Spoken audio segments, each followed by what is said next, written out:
Olá pessoal, então continuando a nossa aula, hoje nós vamos falar um pouquinho sobre a abordagem CTSA.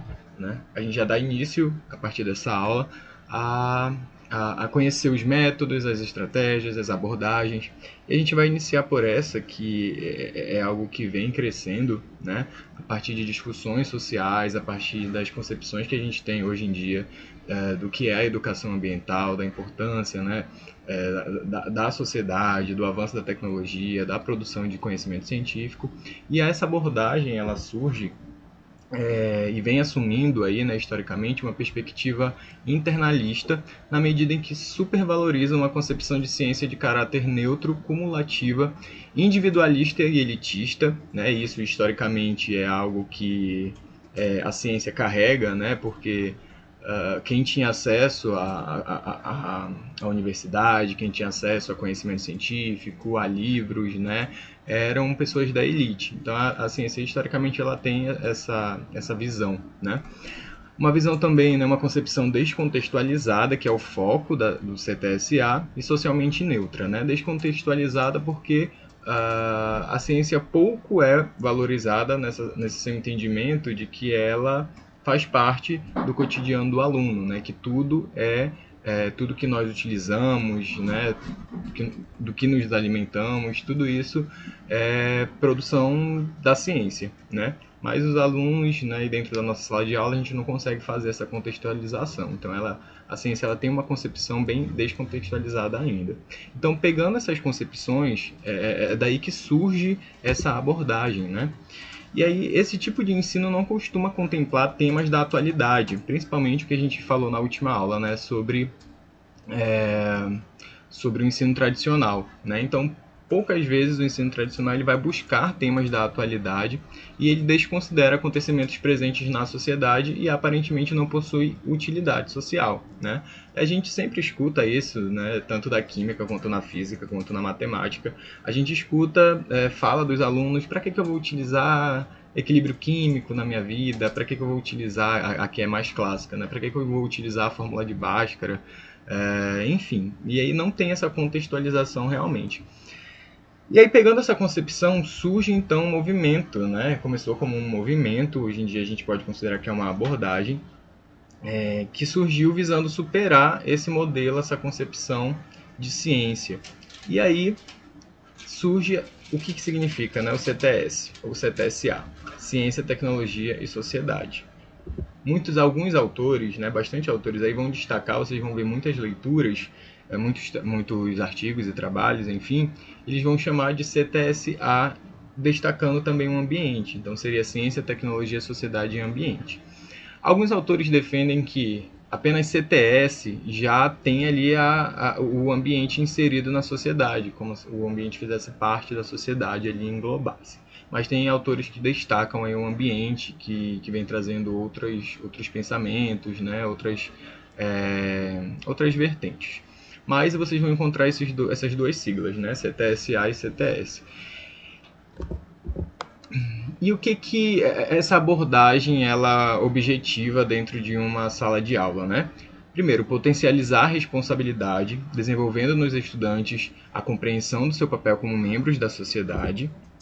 Contemplar influências múltiplas de ciência, tecnologia e sociedade, e lembrem do ambiente, né? Promover pontos de vista equilibrados para que os estudantes possam escolher conhecimentos de diferentes opiniões sem que o professor tenha necessariamente que ocultar a sua própria opinião. Exercitar com os estudantes a tomada de decisão na solução de problemas, né? E aí a gente pode utilizar algumas metodologias que a gente vai ver mais para frente. Promover a ação responsável, comprometer os estudantes com ações responsáveis. Buscar integração, fazendo os estudantes progredirem com visões mais amplas da ciência, da tecnologia e da sociedade, que incluam questões éticas e de valores. Promover a confiança na ciência, no sentido de que os estudantes sejam capazes de usá-la e entendê-la como um marco CTS. Né? Ou seja, a gente pode considerar, né, de acordo com Santos e Mortimer, que um currículo que tem o currículo dar essa ênfase no CTS, né, quando ele trata das relações e inter-relações entre explicação científica, planejamento tecnológico e solução de problemas e tomada de decisão sobre temas práticos de importância social. né? E aí a gente precisa refletir e perceber a amplitude que tem isso, né? Todos os temas sociais, todos os temas da ciência, da tecnologia podem ser trabalhados, né, como um tema gerador, um tema prático de importância social dentro das nossas aulas de química, né? E muita gente não consegue fazer essa relação além da parte mais científica. E aí eu trouxe aqui um exemplo, né, de um trabalho de uma aluna minha de iniciação científica, que ela fez uma abordagem CTS, ela utilizou da abordagem CTS, mas fugiu um pouquinho daquilo que é mais clássico, né? Muita gente gosta, e tá certo, né? Também faz parte, falar sobre a poluição relacionada com a química, sobre a reciclagem relacionada com a química. Então a gente tem muita essa questão, muita força do CTS ou CTSA, né? Dentro da educação ambiental. Assim, do que se entende por educação ambiental, né? E aí esse trabalho de iniciação científica, ela focou na Lei 11.645, né, que traz essa obrigatoriedade das escolas a trabalharem tanto a história e cultura afro-brasileira quanto a história e cultura indígena. E aí esse é o título do trabalho, que foi o resultado, né, do PIBIC dela. A gente teve ali a ajuda da professora Priscila Duarte de Lira, que ela estuda, né, de maneira aprofundada essa área. E o título do trabalho foi Educação Científica e Questões Étnico-Raciais, uma proposta intercultural para o ensino de Química no nível médio. Então ela conseguiu abordar ali no terceiro ano, né, que foca na química orgânica, ela conseguiu trabalhar os conceitos de química, o conteúdo de química, trazendo ali reflexões sobre temas de questões étnico-raciais. É que ela trouxe, eu recortei, né, de uma das aulas da sequência didática que ela aplicou. Então ela trazia ali uma reflexão dentro de uma discussão dentro da sala de aula e ao mesmo tempo ela conseguia trabalhar alguns conceitos químicos relacionados, no caso, à química orgânica dos grupos funcionais, para a identificação de grupos funcionais, né? Mas é uma possibilidade também que a gente pode trabalhar, só para a gente fugir do mais comum, né? Que não deixa de ser importante, a gente trabalhar coleta seletiva, né? Enfim, todas essas possibilidades de temas que nós temos para trabalhar dentro do ensino de química. Uma outra abordagem que também surge como uma metodologia, né, é o ensino por investigação. A gente vai encontrar na literatura também como método investigativo, né? O termo investigação, no contexto educacional, ele é utilizado para atividades que exijam que os alunos pensem e façam escolhas, né? Diferente do que a gente teve na nossa formação, né? O professor direcionando o que nós devíamos fazer, principalmente em aulas experimentais, né? A gente tinha ali um roteiro para seguir e se desse errado o experimento, não era valorizado o erro, né? Enfim, e aí a investigação ela já ultrapassa essa barreira, né? Ela leva o aluno para um nível de autonomia máximo, ela busca isso, né? Levar o aluno para um nível de autonomia máximo. E aí os estudantes eles têm a oportunidade de refletir, discutir, explicar, relatar, manipular e observar fenômenos. E a aprendizagem de procedimentos e atitudes torna-se tão importante quanto a aprendizagem de conceitos, né? Relembrando lá da nossa primeira aula. A gente tem aí 3 tipos de conteúdo, né?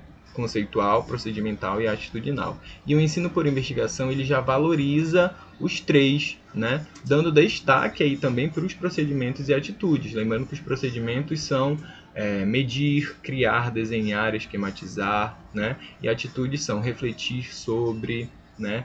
Ter autonomia. E os conceitos são as aprendizagens conceituais. Então, ao mesmo tempo que ele manipula e reflete, ele também vai aprender conceito. E a investigação, o ensino por investigação, ele tem etapas bem definidas, né, de acordo com Silva e Carvalho. Ele sempre vai iniciar com uma situação-problema, que é um questionamento trazido ali pelo professor para os alunos, que desperte a curiosidade deles. Os alunos vão refletir sobre esse questionamento e vão levantar algumas hipóteses, que esse é o momento principal, né, o momento mais importante da investigação. e é onde o professor vai poder identificar os conhecimentos prévios dos alunos, né? O que eles já sabem sobre aquele conteúdo na tentativa de solucionar aquele problema. E aí os alunos, com essa elaboração de hipóteses, o professor, né, discutindo dentro da sala de aula, partem para o plano de ação, que é o desenvolvimento dessas hipóteses levantadas. Se for uma atividade experimental, vai ser a própria execução dos experimentos. E por fim, com a coleta dos dados, né, depois do plano de ação, os alunos vão organizar esses dados em tabelas ou gráficos ou esquemas, né, pode ser uma apresentação, um cartaz. Isso tudo para mostrar a resposta que eles conseguiram chegar relacionado ao questionamento inicial, né? E aí eles vão comunicar seus resultados com outros colegas. Mas são essas etapas que o ensino por investigação precisa passar. E essas atividades investigativas, elas podem ser estratégias didáticas que, agregadas às outras que já são usuais em sala de aula, que o professor já utiliza, contribuiriam para diversificar e qualificar as práticas pedagógicas das aulas de química. Dentro desse ensino por investigação, o professor tem um papel de orientar. Ele não vai dar as respostas prontas para os alunos, né? Ele vai dar o caminho, vai orientar. E a atividade requer que o professor seja um pesquisador, porque ele vai ter que ter esse caráter investigativo, esse perfil, né, de pesquisador. Porque, de acordo com Freire, né, não há ensino sem pesquisa e não há pesquisa sem ensino. No momento que o professor está ensinando, ele precisa buscar, indagar, pesquisar. À medida que a gente prepara a nossa aula, a gente faz uma pesquisa. Quando a gente vai apresentar para os alunos uma proposta de atividade, seja por ensino por investigação, seja através da abordagem CTSA, o professor precisa ter feito pesquisa para ele poder ensinar. E quais são as características do professor pesquisador, né? Reconstruir projeto pedagógico próprio. Ele vai reconstruir textos científicos próprios, então é importante, por mais que ele pegue algo de algum acervo, de algum livro, ele precisa ter a sua autonomia também, construir e reconstruir, refazer material didático próprio, inovar a prática docente e recuperar constantemente a sua competência. E aí eu deixo aqui um trabalho também de uma outra aluna minha de iniciação científica, que ela trabalhou a experimentação investigativa com o conteúdo de ácidos e bases lá no ensino médio. E aí o que ela fez? Isso daqui também é uma atividade que ela aplicou, né, numa sequência didática. E aí a situação problema dela, que é a parte inicial do ensino por investigação, ela trouxe o seguinte: bateu aquela azia e você não pensa duas vezes antes de recorrer ao sal de fruta ou algum efervescente. Essa queimação e mal-estar que sentimos está relacionada com a acidez no estômago. Ela destaca a palavra acidez. Você já tinha ouvido esse termo antes? Se sim, explique sobre o que se trata. E aí o aluno, né, ele respondeu lá se ele já tinha ouvido esse termo acidez, em que contexto, né, o que ele acreditava que era. Assim, como é possível identificar se o material é ácido ou uma base, né? Ou seja, é uma pergunta inicial trazendo algo do cotidiano, com certeza, né, ele já ouviu falar sobre, seja na televisão, com um comercial de TV, seja na farmácia, ele sabe que existe a azia, né? E aí relacionamos com o termo acidez, que já é um termo científico, e perguntamos, deixamos a pergunta em aberto, né, esse questionamento inicial de como é possível identificar se o material é um ácido ou uma base.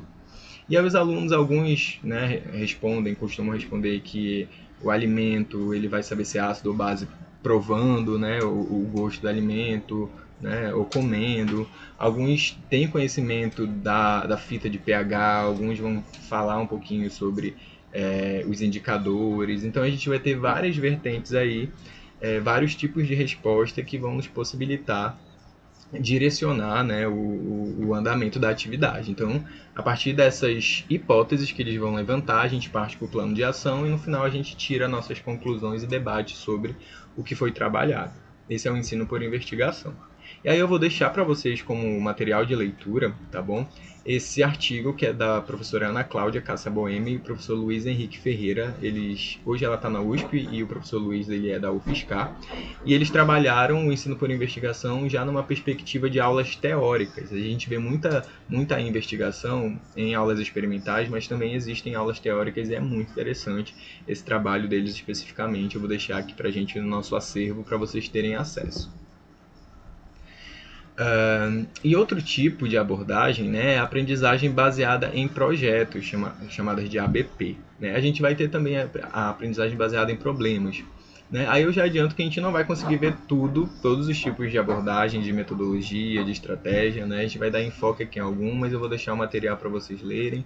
E vocês com certeza vão buscar diversas outras metodologias, estratégias e abordagens. Tá?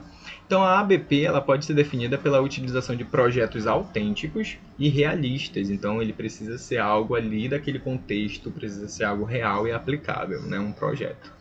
Baseados em uma questão, tarefa ou problema altamente motivador e envolvente. Né? Por isso que a gente destaca essa questão de ter a ver com a realidade, tem que ter a ver com a escola, com a comunidade, com a cidade, né? Para ensinar conteúdos acadêmicos aos alunos no contexto do trabalho cooperativo para a resolução de problemas. E a ABP ela tem um foco na motivação do aluno, de desenvolver a motivação do aluno. Né? A gente sabe que tem dois tipos de motivação, que é a motivação intrínseca e a motivação extrínseca.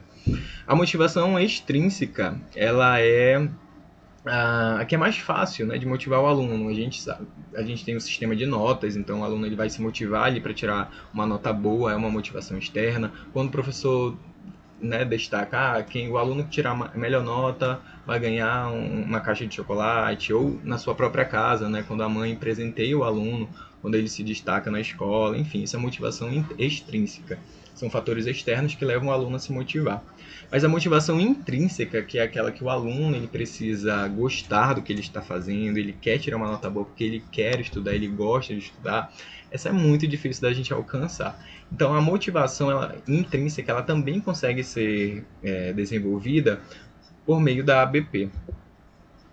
E aí eu trouxe aqui um recorte de um trabalho para a gente ter uma noção, né? Que tem como título Captação e Aproveitamento da Água das Chuvas, o caminho para uma escola sustentável. Então, no primeiro encontro, a professora ela trouxe a leitura de um artigo, né, trouxe um artigo para fazerem a leitura na sala de aula, que era Captação e Aproveitamento de Águas das Chuvas, esse título, né, o caminho para uma escola sustentável.